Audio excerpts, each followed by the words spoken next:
1, 2, 3, 1, 2, 3. Okay, give me a level. Hello? Hello? Oops, hold on. Let me see. You're okay. Okay, Hello? give me a 1, 2, 3. 1, 2, 3. Okay. You need to speak up just a little bit because you talk low, and the masks don't help either. Yeah. So. Okay. I don't want to be yelling at you. Is that better? No, you're fine. You can't. Okay. Trust me. You can't talk loud enough. Trust me. Okay, go ahead. All right. Okay. So first of all, good morning. Good Thank you morning. so much for having me here, for inviting me to come and speak with you all. I know this is a really difficult climate that we're in. Starting off with COVID and then going into this movement. It's a really difficult time for people to process a lot of information. So I just want to say thank you so much for having me here, first of all. So I think first we should address why I'm here. Okay. If that's okay. Sure. I don't really remember what day it was. I believe it was a Monday. I don't remember which day it was either, to be honest with you. I was listening to your radio show just on my way to get some groceries or some coffee, and I was coming back, and I listened to you guys pose the question of why protest, right? Right. So that question in and of itself is so heavily important because it's a very conflicting issue for a lot of people. A lot of people are very anti-protest because they see it as something radical. It's something extremist. And a lot of people see it as something that's essential and needed. And it comes out of a reaction of a history of, especially in this case, a history of injustice, right? And so in this case, very specifically, I mean, we have to, first of all, address what the problem is. So the problem here in this case of Black Lives Matter, the movement, is police brutality in and of itself. Like point blank, that's the issue. And the reason why this issue even exists is because of historical systemic oppression. And it stems basically just from racism, colorism, and classism. And those are the fundamental things that this country was unfortunately founded on. Right. We can all understand that people were brought here as a means of colonization, and those who were indigenous to this land were brutalized. And the colonizer, whether it be the Spaniards or the Englishmen, they were the ones that prospered from that occurrence, right? So I think just the importance of being here is, my purpose is to educate. That is the first and foremost thing that I urge people to do, is to become educated on issues of any form. And it's so important, especially in climates like this, to become educated, because you have the social media poster who just posts on social media just because it's something they see, because they want to feel part of the movement. Right. But they don't take the time to research. They don't take the time to become educated. And then, so more often than not, that seems to be the younger crowd. And then you have the older crowd of parents who are resistant to change, right? Older generations are very resistant to change. It wasn't a problem when I was growing up, so why is it a problem now? Right. Kind of that sort of mentality. Right. So I wanted to touch on that because in El Paso, it's a very unique situation as it is from the rest of the country, right? So border towns are extremely unique in that we are minority majority towns. A lot of people here have never experienced anything other than El Paso, unfortunately. Right. Even if you travel, you are not exposed to a level of racism or oppression. As somebody who moves out of the city, experiences that firsthand, and is able to see changes progressively, right? So I am a native El Pasoan. I was born and raised here. I attended Franklin High School, graduated, and was so lucky and privileged enough to be able to attend the University of Texas at Austin. And since attending and graduating, I have stayed there and have served the community as a teacher. I'm going on my 5th year teaching. Cool. So while there, I studied bilingual education, and that was such an eye-opening experience where I was given the opportunity to learn about oppression from all cases of minorities, you Right. know? And it really shed light onto how little we are exposed to in our education system, first and foremost. And it's such a disservice to the community because people continue along unless they're blatantly exposed to that information. It's things that people will never know. Right. And it's really unfortunate. So, Well, and El Paso is a unique community anyway because of our exposure to the military, because of our Yes. exposure to the border, and because of how many people move in and out of our community. Right. You know, we don't, and because of the communities that developed El Paso. You've got the Chinese community that helped build the railroad. You've got the Middle Eastern community, of which I'm a part of. Right. You've got of course, the Mexican community. You've got the Indian community. You've got the Jewish community. You've got a large African American community. Right. You've got so many people here and we all work together so well, and we all intermingle, and we all intermarry. That is there racism in El Paso? Well, of course there's racism in El Paso. There's racism anywhere, but it tends to be less in El Paso because we're so isolated. Because we really did have to learn how to work together because of our isolation. And because we had just so many groups moving in and out of the region. Right. So yeah, I mean, so El Paso is a completely unique community. Right, exactly. And something that I feel, I mean, I'm so happy you touched on all those groups that are present in the community, because that's something a lot of people forget about. El Paso is thought to be, it's a Mexican community, and that's it. There's so much more that goes into it.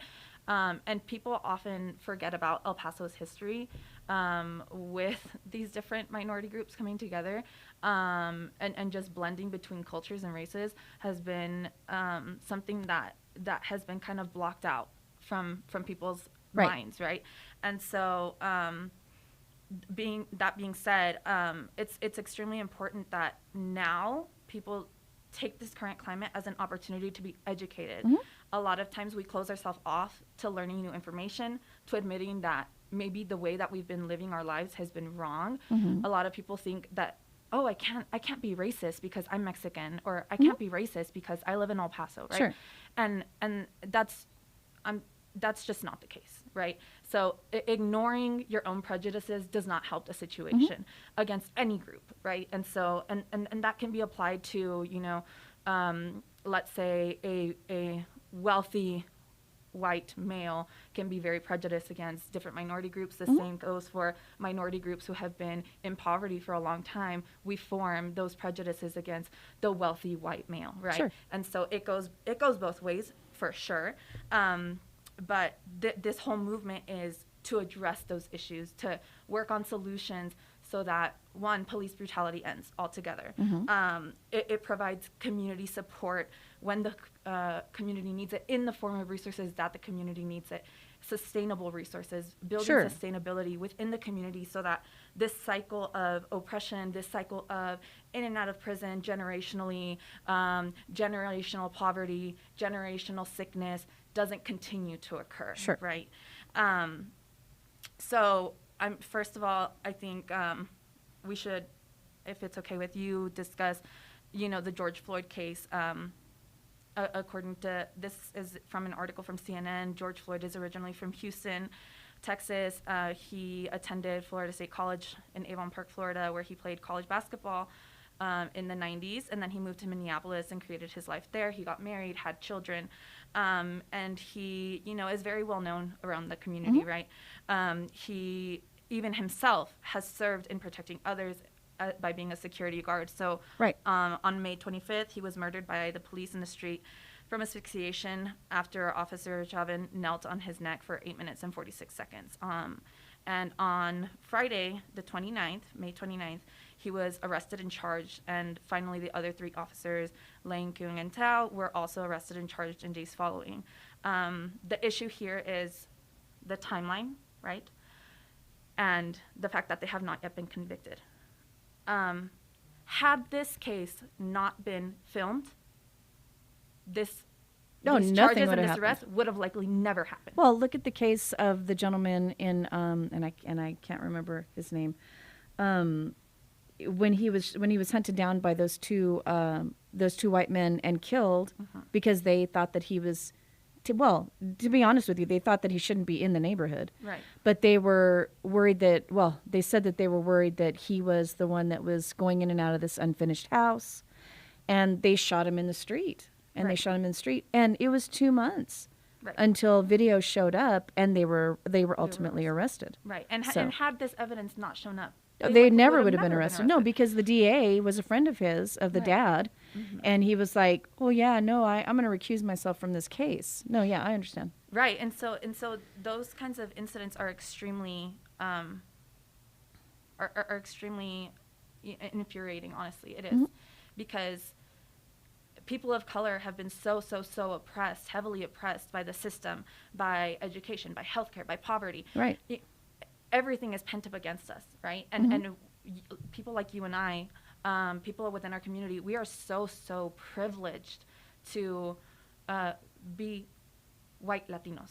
We are so privileged, and we need to recognize that. There are so many people who, as we were speaking earlier, who don't believe that they can be racist or colorist because they are Hispanic or because they are of a certain minority. Like we said, you can still be that way, and you're not even recognition of that fact, of that prejudice that exists in the world is aiding to it, right? So when you pose the question of why protest, it's not just the sole action of protesting. Right. It's the movement that it creates. It's called a movement for a reason. It calls attention to the issue. It gets the government's attention. It gets citizens' attention. Citizens are motivated to get informed. Then that is a call to action, right? So there are petitions that are signed. There is call to action from legislation. Acts can be reenacted or totally removed in order to, of course, the goal is help civilians, right? To serve and protect civilians, to do justice in the form of the court system. And so whenever we have these kinds of issues where we have things like the Insurrection Act of 1807, there is extreme misuse, as we have seen President Trump enact it. Absolutely. It's a total misuse. And you know, for this Insurrection Act to be enacted, you know, a lot of people don't even know this exists until the recent days. I guarantee you he didn't either. Right, exactly. And so whenever somebody of that position of power is given the opportunity and the resources to utilize something like that against unarmed civilians, there is a huge, massive issue. Right. And that's why there has been caused this global wave, you know. It's not just the act of protesting and for people to be painted as looters and rioters and thugs and criminals and all that stuff, you know. And in a lot of cases, people outside of the movement are the ones doing the rioting and the looting and absolutely and causing that aggression, you know, that tension in a very sensitive area as it is, right? So but see, that's where I think that you misconstrued our question. Our question wasn't, why are you protesting? Right. Our question was, what's the end game for your protest? Because protest in and of itself is a great thing to be able to shed light on a problem. But if you protest without having an end result, then that's when you get the news cycle completely moving past you, which has been the problem in years past. Right. Every time a person of color is murdered in the streets by a police officer, you have these little, you know, and in the past few years, in the past, let's say 5 years, you've had a moment of protest. Right. And it might have lasted 1 or 2 days. Right. But then because there is no dialogue past it, there's no thought to what can we do past getting out into the streets, shedding light on this problem. So for me, especially in El Paso, where you tend to have a lower crime rate than the rest of the country, you tend to have fewer incidences of police brutality. Now, having said that, we have fewer documented incidents. Yes. Okay. Thank you for saying that. So that is something that needs to be addressed as well. Right. Because when you do have documented incidents of police brutality, my husband was one of them. My husband is Darren Hunt. He's a former reporter over here at Channel 7. And I'm thinking it was even maybe like 10 years ago. I can't even remember when it was. He was on the scene of an accident, and a police officer did not like where he was. You can even Google him, and the video will pop right up.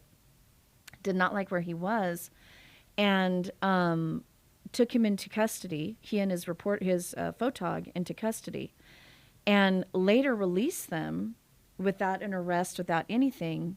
And it really was kind of swept under the rug.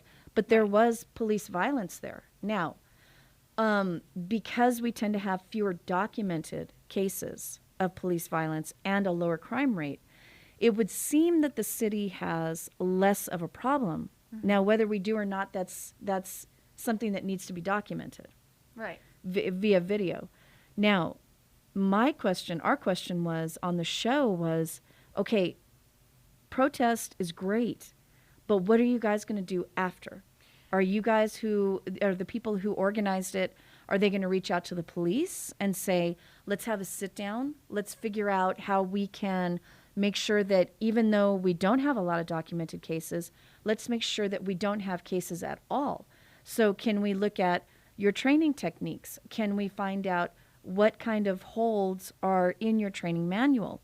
Can a citizens advisory committee be developed so that maybe we can sit in on training, on training of the rookie police officers? Is there a way that we can have a citizens advisory committee look at cases of police brutality that are brought against EPPD? Right. So that it's not just EPPD that is looking at these cases, because it's tough to police yourself. Exactly. It is. In any industry. It's Right. tough for a teachers union to look at cases of problems that are brought up against a teacher. Right. Because you have that internal bias. So what we were saying was, and I even said, has EPPD reached out to the organizers and said, hey, we would like you guys to come in.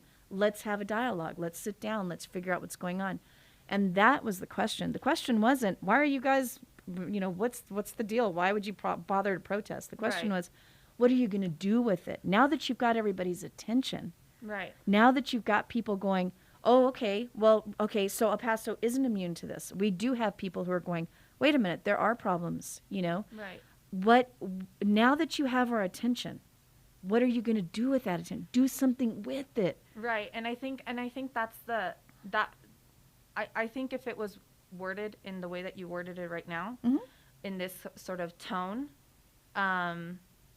it would have been delivered or it would have been taken in a different light. No, right? but we did. We explained it. We explained it on the air. We said, I'm just saying, that's all the stuff that we said on the air. Right. I mean, we did say, you guys need to reach out to the police department. The police department needs to reach out to you guys. You guys need to go to the city. You guys, because that's the city is the one who the police fall under. County is sheriff. Right. And so, and that's what we said, you guys need to reach out to these people. Now, having said that, I did get an email from somebody who purported to be one of the organizers. Right. And he said, why would we bother to reach out to the police? And I said, well, that's a crappy attitude, to be quite honest with you. If you're not going to use your voice for something other than standing in a street, then you're wasting your opportunity. Right. You're wasting your opportunity.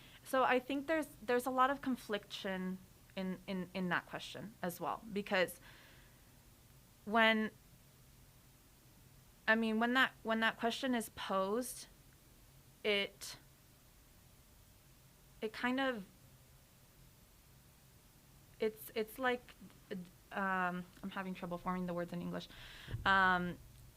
It's disheartening to your efforts, right? It's disheartening to the efforts of whoever organized, right?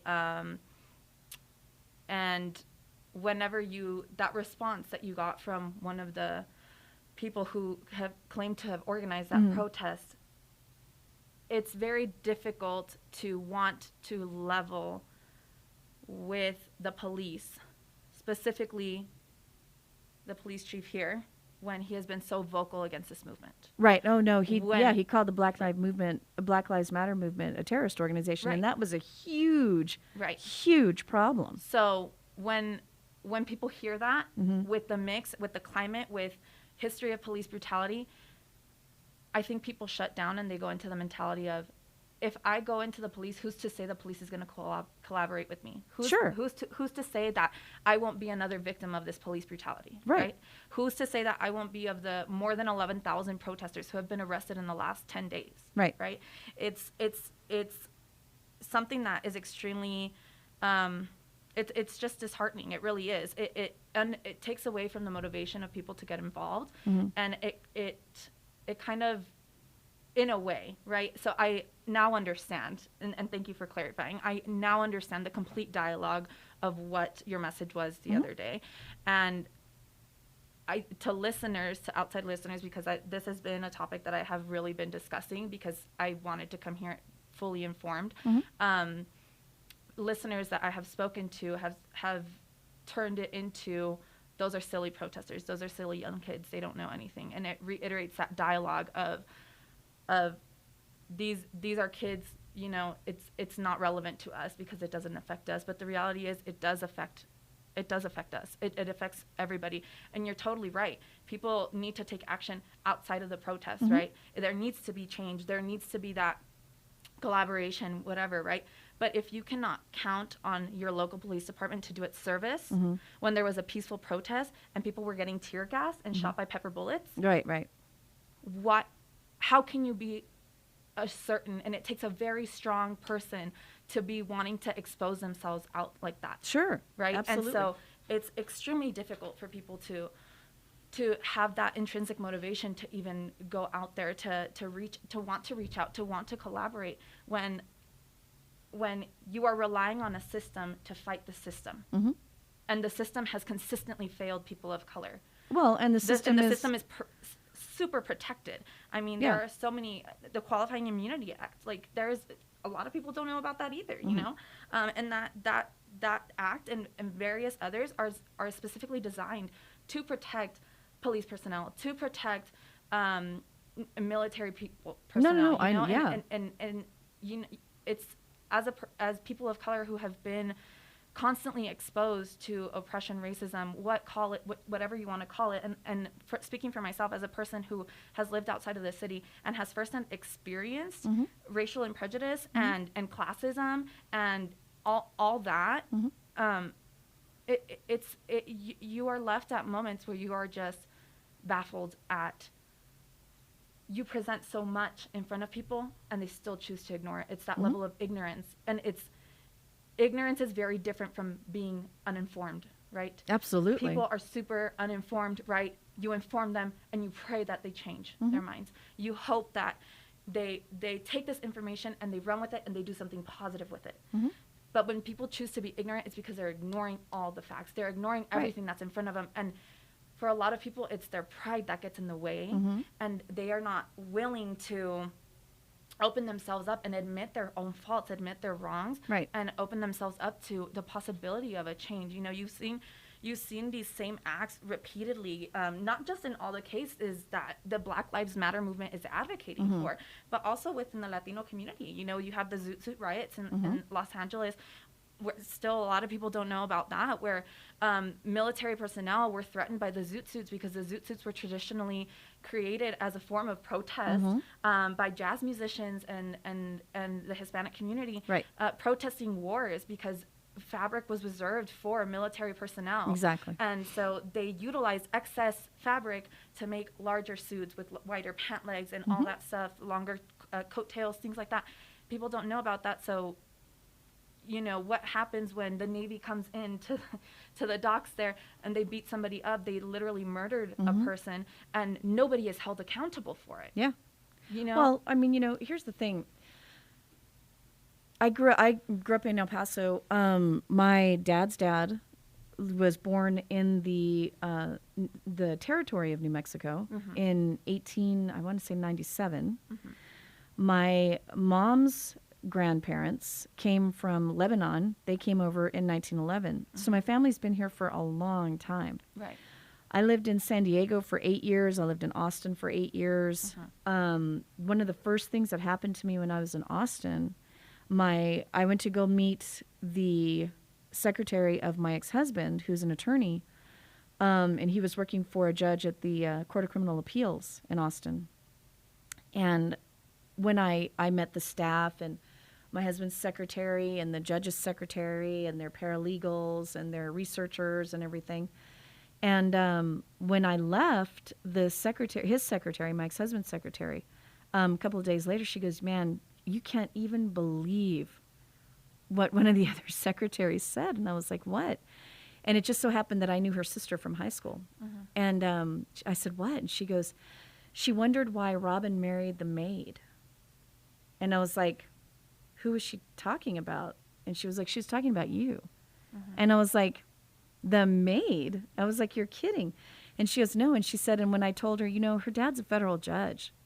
Her dad's been a practicing attorney for at that point, for, 35 years. Right.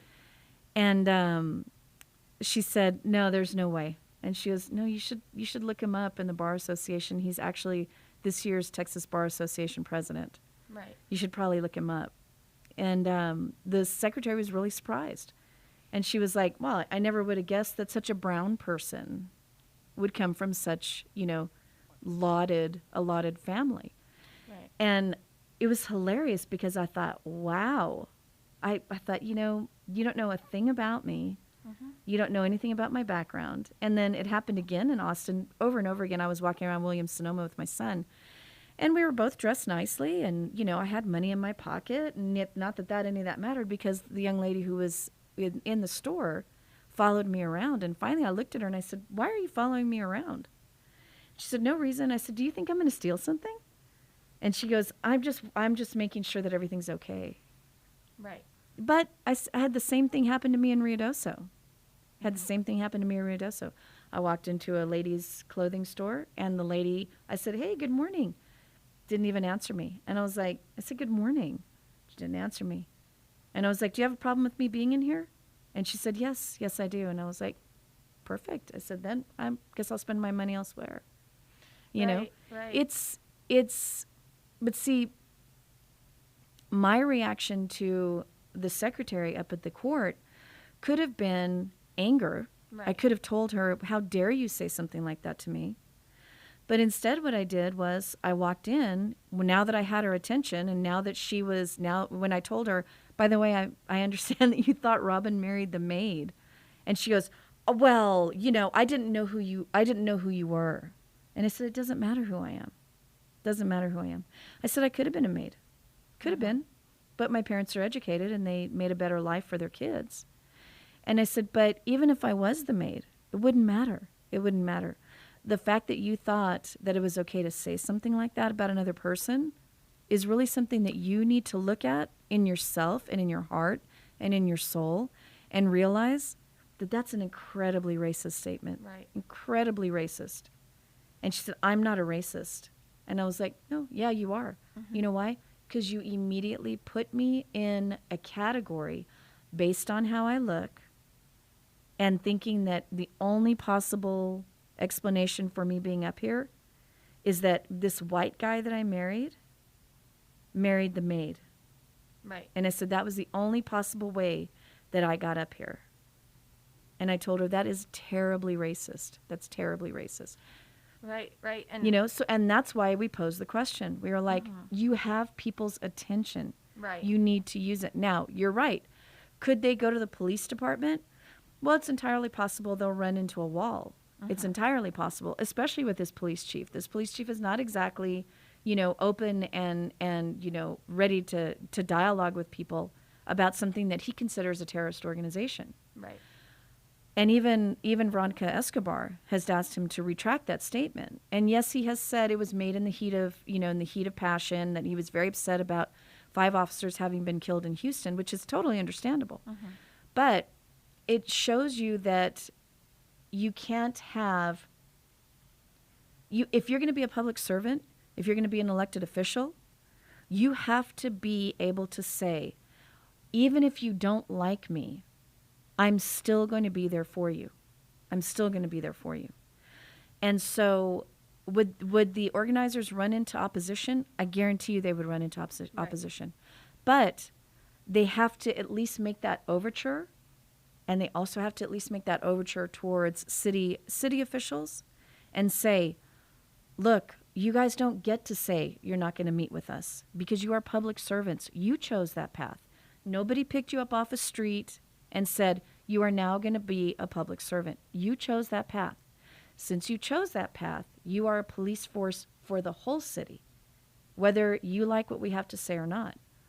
If you want to be an elected official, you're an elected official for the whole city, whether you agree with our viewpoint or not. Right. You still have to sit down and listen to it.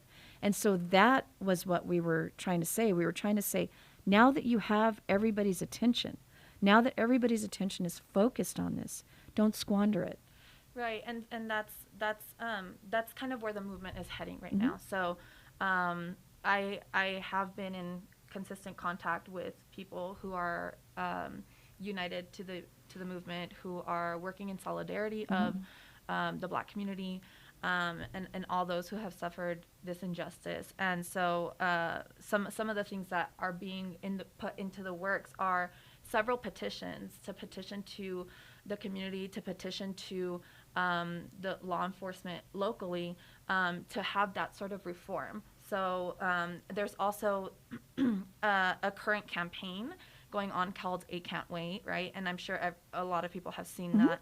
And so there's a subcategory of that. And if you actually go to Campaign Zero's website, you can look it up by city. And the city of El Paso has 6 areas that it's really wanting to focus on. And the hope is, at least for me, because that's something that's extremely frustrating to me, is that El Paso tends to be very passive. Right. Right? It's in the heat of the moment one time, and then everybody forgets about it the next day. Yeah. And they're off shopping, they're off enjoying themselves, Yeah. whatever, doing their typical lives. We have a different group of people here. We do. Right. And so that's something that's extremely frustrating to me, and that's why I can only speak for myself. That's why I was at the protest. That's why I gathered. That's why I united with community organizers here. That's why I've been in communication with them. That's why I've been researching. I can only account for myself, but El Paso has such intelligent people here, so many intelligent people here. And I really urge the community to listen to those people who are petitioning, no matter how young, no matter where they come from, no matter whatever the case may be. Right. There is going to be change. There is already change being enacted on a global scale. Thank goodness. And right, and that's something that we all need to be so grateful for, because the people who have never left the city have been so privileged to never experience anything like you or I. Right. Have been so privileged not to experience anything worse than what you and I have experienced, right? And so they need to really recognize that privilege and ask themselves, look deep into themselves and see what their own racial prejudices are and correct it, and be willing and open to have those very difficult conversations. I mean, I have gotten into it with with my family because people are so close off, and they want to laugh at you and say, "Oh, you're just silly young, who cares, whatever." Right. And you can't take that for an answer. Yeah. Michelle Obama, in her address to the graduates of 2020, said, "Don't let anybody tell you you're too angry," right? And I cannot tell you how many times I've been told that. You're too angry, calm down, you're too emotional, blah, blah, blah, whatever, what have you. And that's totally unacceptable, because the people who are angry, the people who are emotional, the people who are heated, the people who are out at protests, the people who are posting on social media, are researching, whatever, forming these petitions, forming these alliances, these coalitions, they are angry with reason. It's totally justified. And this movement is going to be different than any other movement before, because we're not taking no for an answer this time. Okay, hold on now. No, I agree with you. Now, earlier you said that the older generation is like, meh, whatever. Well, my dad, who was a federal judge in the 60s and the 70s, was a visiting judge. And there's lots of little communities around West Texas that don't have sitting judges. They rely on visiting judges. Right. Marfa was one of them. So my dad used to have to go to Marfa to hear cases. Mm-hmm. And he would go up 1 week. Well, they would set a docket for 1 week every month. Now, when he first originally went out there, took a bag with him thinking he was going to need to be there for a week, and so took appropriate clothing and that, toiletries and what have you, got to Marfa.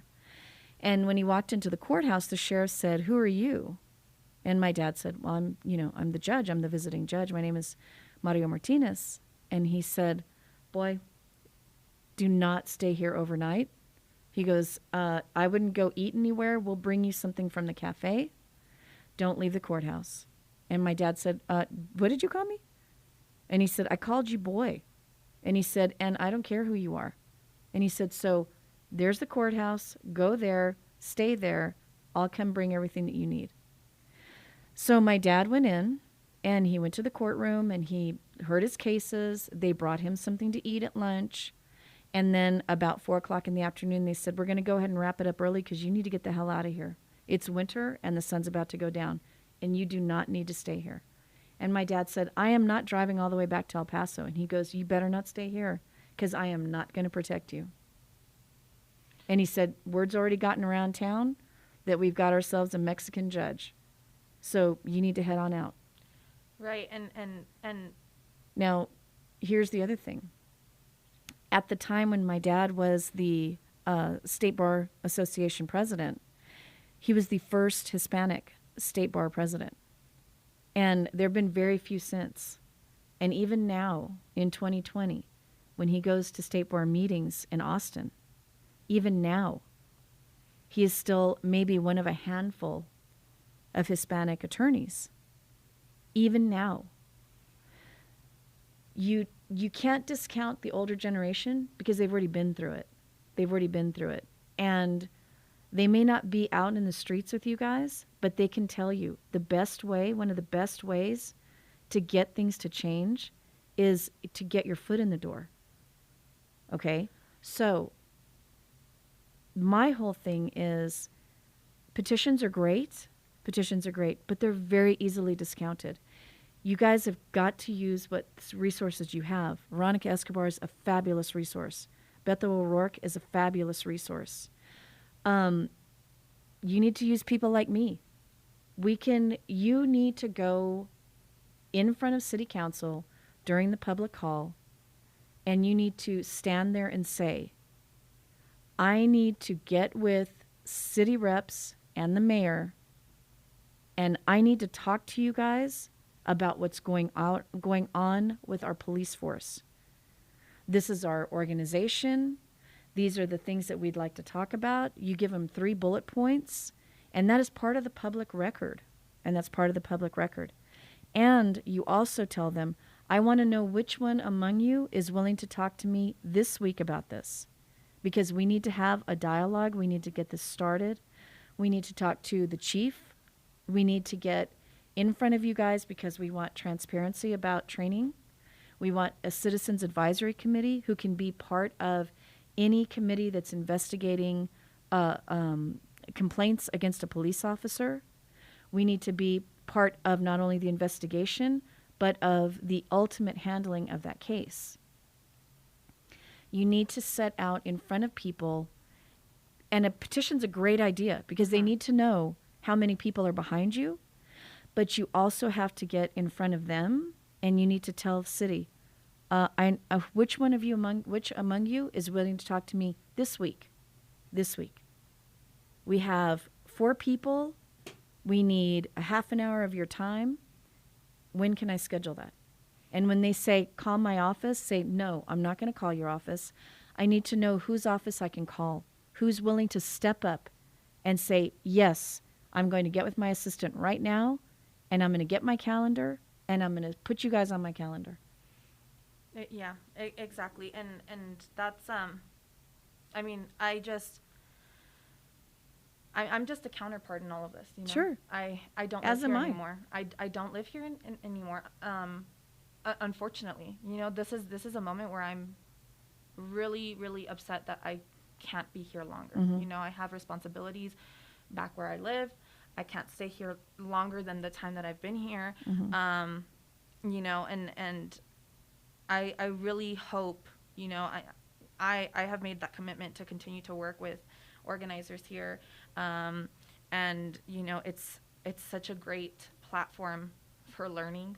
And I really do hope that that can happen, that organizers or even anybody who's not an organizer or a concerned citizen can go and do that and appeal to the city council and speak to local representatives. And I really, really hope, you know, this is like you've said so many times during this time that we've been talking, it is your civic responsibility as a service personnel, a public figure, to lend yourself to that dialogue with concerned citizens, to giving that time with you know, your organizers here, to give people that dedication and that energy, and at the same time, you know, you cannot, like you said, you cannot be a public figure, you cannot work for public service having prejudice of any sort. No, you can't. Right? You absolutely cannot.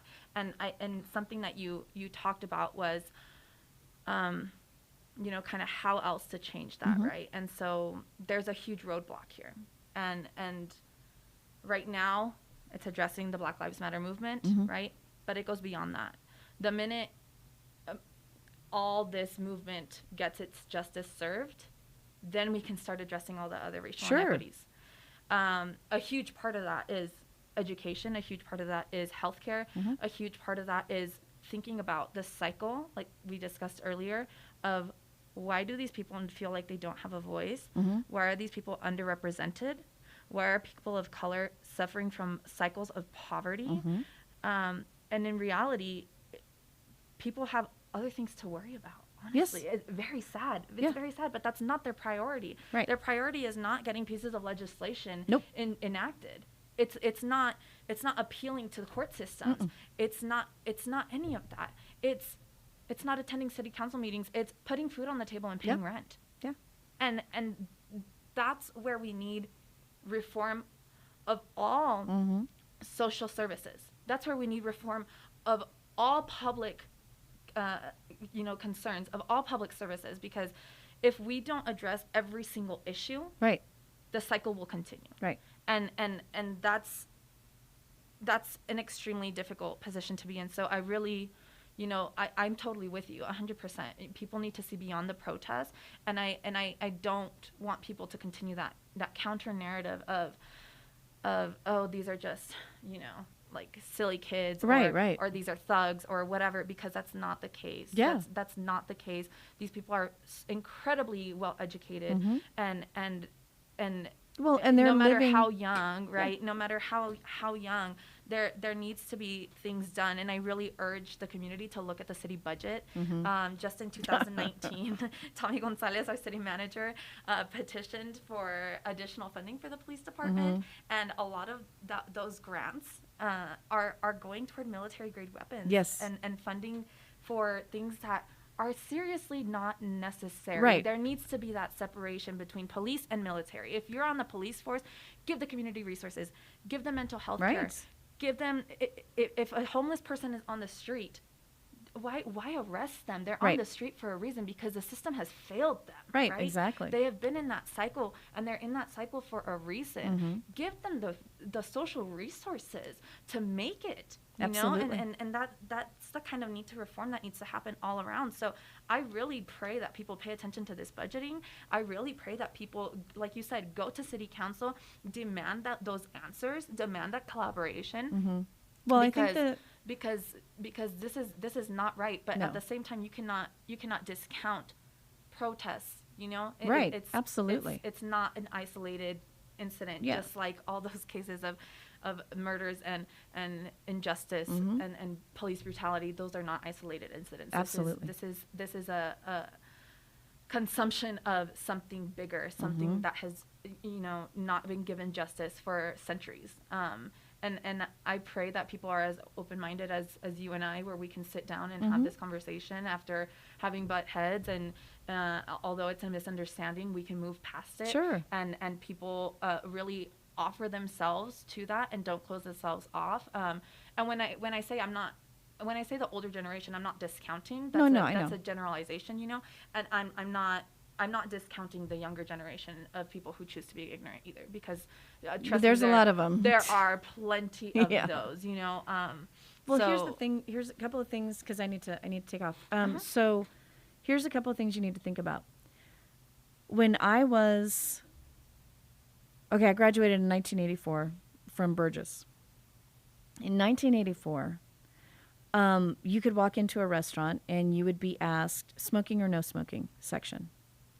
When you'd fly, people smoked in the back of the airplane.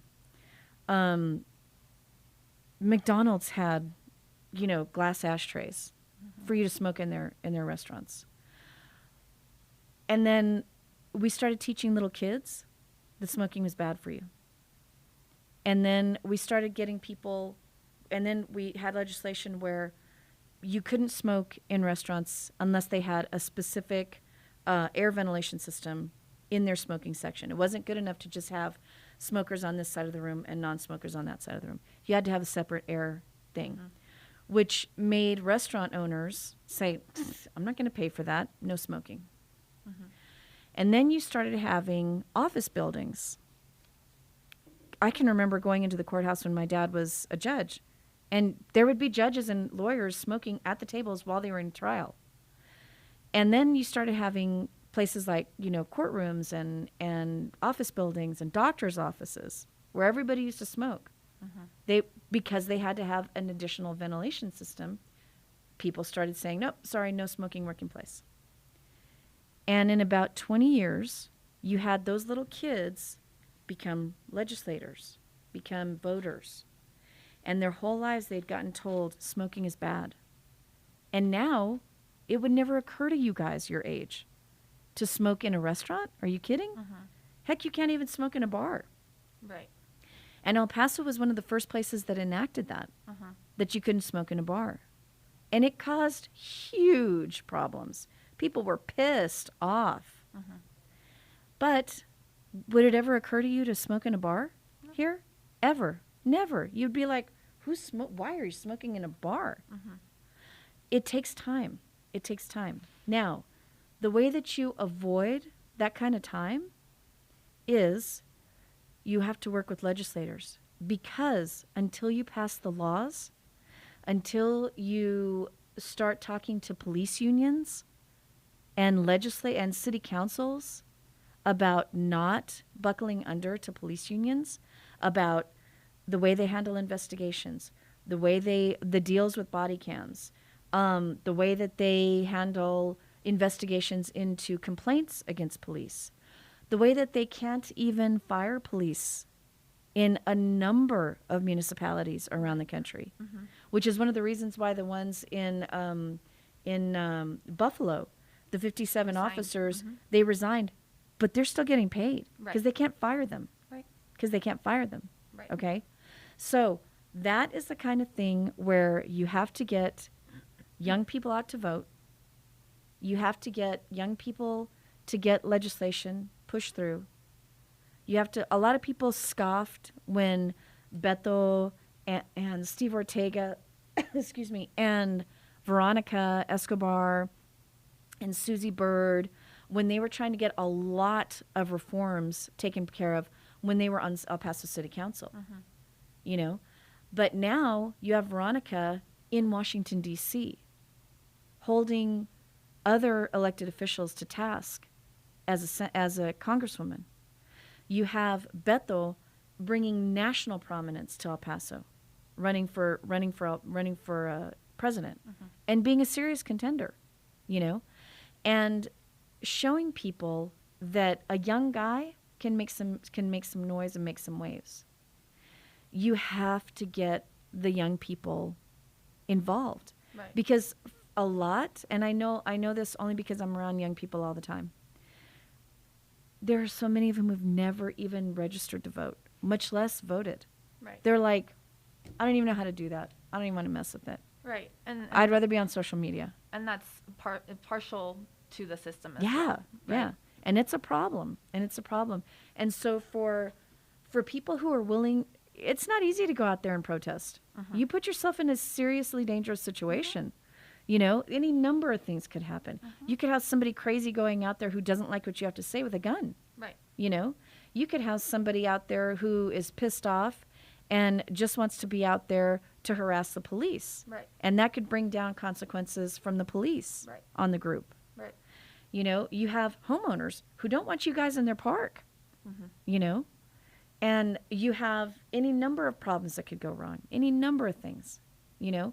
So for somebody to go out and protest, I would never discount that. I would never discount that because, again, it's what brings things to the forefront. We Right. would never have had civil rights in the 60s Right. if people didn't get out and protest. Right. But as you notice, they also push legislation. Right. They also push legislation. And so you have to go stand in front of city council and say, what are you guys going to do? I need to talk to you guys. We need to figure this out, Right. you know? So- Exactly. Yeah. And so that's what's happening we see that happening on the national scale. You know, North Carolina has redacted, I believe, where is it? North Carolina's Racial Injustice Act has come to be re-entered into law. Right. Because there are so many people on death row, over hundreds of people who are on death row whose you know race was called into question during their trials, right? And during the initial arrest and things like that. And so I totally agree with you. You know, there's things happening on a national scale, and it needs to. I mean, it's under works right now in El Paso, right? Right. And so I can tell you that, you know, look out for that because it's coming. Well- and I really hope that there's collaboration between city council, the police, and the concerned citizens and organizers who are working on these appeals, and that, you know, this can all around be strides toward change all around. And you know, the biggest part is, you know, the urge for people to, like you said, get out there, register to vote.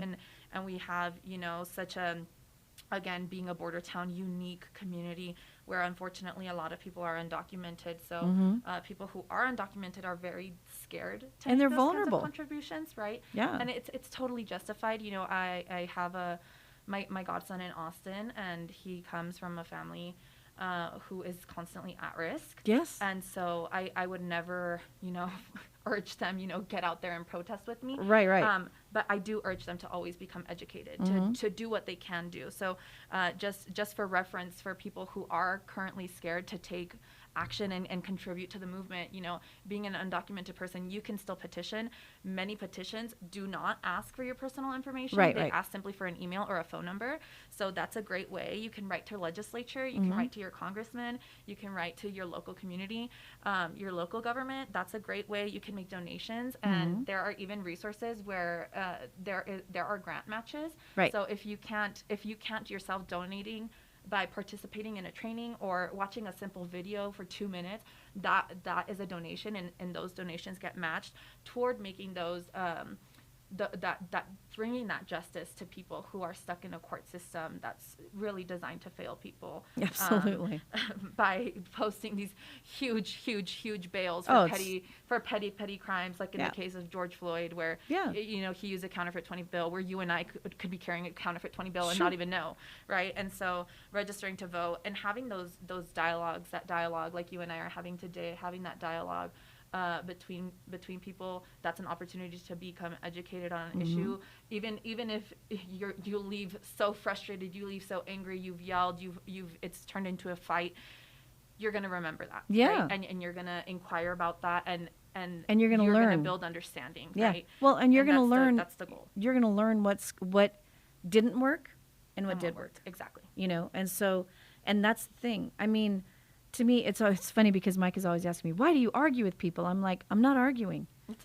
It's a discussion, right? Mm-hmm. And you have to. And people get fired up. And people that doesn't bother me. Mm-hmm. Doesn't bother me at all because I'll get fired up with you too. Mm-hmm. You know, but you have to. That's how people figure out how to make things better. Right. That's how people figure out how to make things better.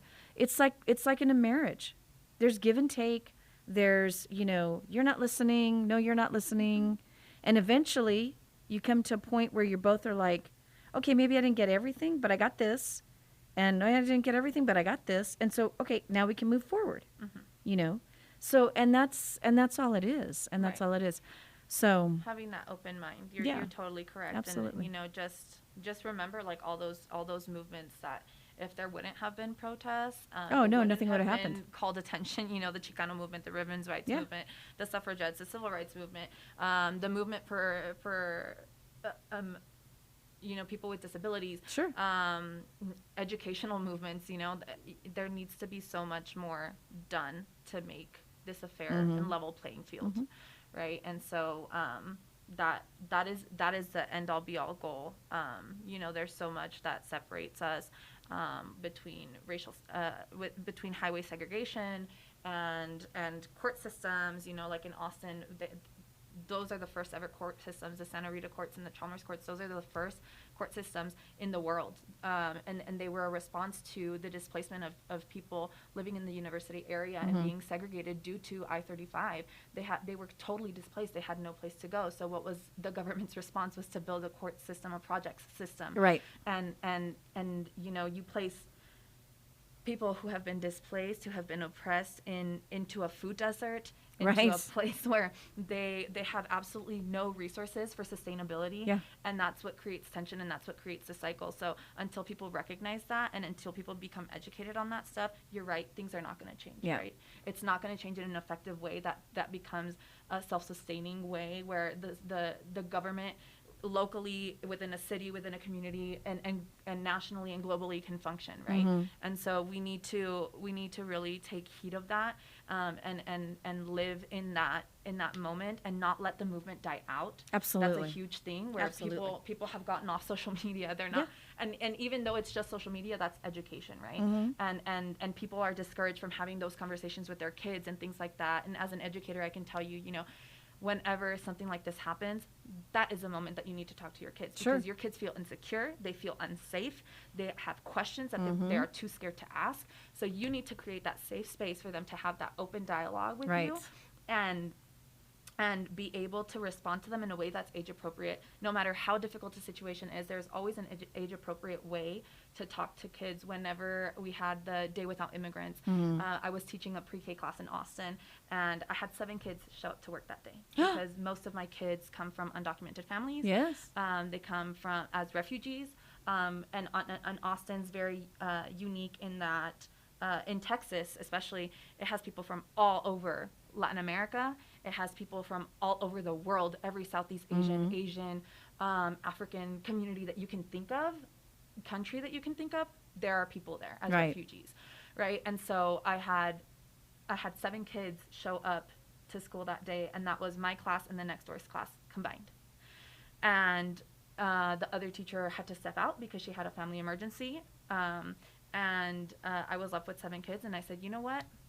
We're not teaching our lesson today. We're going to sit and watch the protest. So I put on Facebook Live for them, and they sat there. And I will tell you, those kids, that was 4 years ago, almost 5. Those kids to this day still remember that day. Yeah. They remember looking at people's faces. They remember understanding, why is there a protest? What is a protest? And what is the call for action? Right. And they still can remember that to this day. As second going on to third graders, they remember that. And unfortunately, we live in a place where teachers are so discouraged from teaching kids harsh realities of the world, where our curriculums do not align with what is going on. We are taught to teach them about Benny, the little white boy, living in the suburbs, riding on his bicycle down the street, and the little dog is chasing him, and that's his biggest concern. When these kids, there's a fire that breaks out in the community, and the best thing that they can do is grab a hose and shoot the fire instead of calling the fire department. And so we need to change these inequities in a whole scale, on the system in its entirety. I agree. Right? And I'm with you 100%. I really urge the community of El Paso to really pay attention to this, to not let it die out, because if one group is experiencing prejudice, we are all experiencing prejudice, right? And just because you've been so sheltered in this cocoon that El Paso is, of never experiencing that from somebody other than a fellow person who is of your same heritage, it doesn't mean it doesn't exist. Right. So you need to stop closing yourself off to that concept and that idea that is a reality, and open yourself up. And if people have the opportunity to travel, I really urge people to travel and put themselves in uncomfortable positions, because that's where you really learn, and those are the life lessons. And remember, children are watching, and they, I mean, your mannerisms, everything, a slight little movement, twitch of the eye, they will notice, and they start to recognize those patterns. Yep. And you need to check yourself on that, and you need to check your community on that. Yeah. Call people out on that. Call people out on using derogatory terms, from calling somebody with a disability the R word, which I will never, ever, ever in my life say. I will never say it. And calling somebody from the Black community the N word, and calling from the Hispanic community, I'm not even going to say any number of them, yeah. An nth amount of derogatory terms. You need to check people on that, because it's not okay. Yeah. People have associated Black culture with something that's so cool that they want to adopt, with doing, using the N word casually because it means you're my friend, right. or wearing cornrows to our fashion, to the music that we listen to. They adopt it, but the minute things get real, they all of a sudden cop out. Right. So that's definitely not okay. And I really hope listeners take action. I really, that is my biggest plea, is that listeners take action, that they get educated. And I would like to offer, of any sort of support that I can to the community. If you are just another citizen who unfortunately doesn't know about the long history of Texas, of the suffrage of people of color, reach out to me. I'm available on Facebook. I'm available on Instagram. Please do. My name is Carla Alejandra Estrada on my social media platforms. Right. Please, please, please reach out to me. I would love to share information with you about things like the Bracero program, which many of our local families were subjected to. Many Texas families, many California, Arizona, New Mexico families were subjected to all of that. So I would love to contribute in whatever way I can to the local community, and I'll be back. Excellent. To chat. So if you are so inclined to want to have another discussion, I'm totally available, and I would be honored to be here. And Great. Thank you so much for having me. Okay. Thanks, Appreciate sweetie. it. Thanks.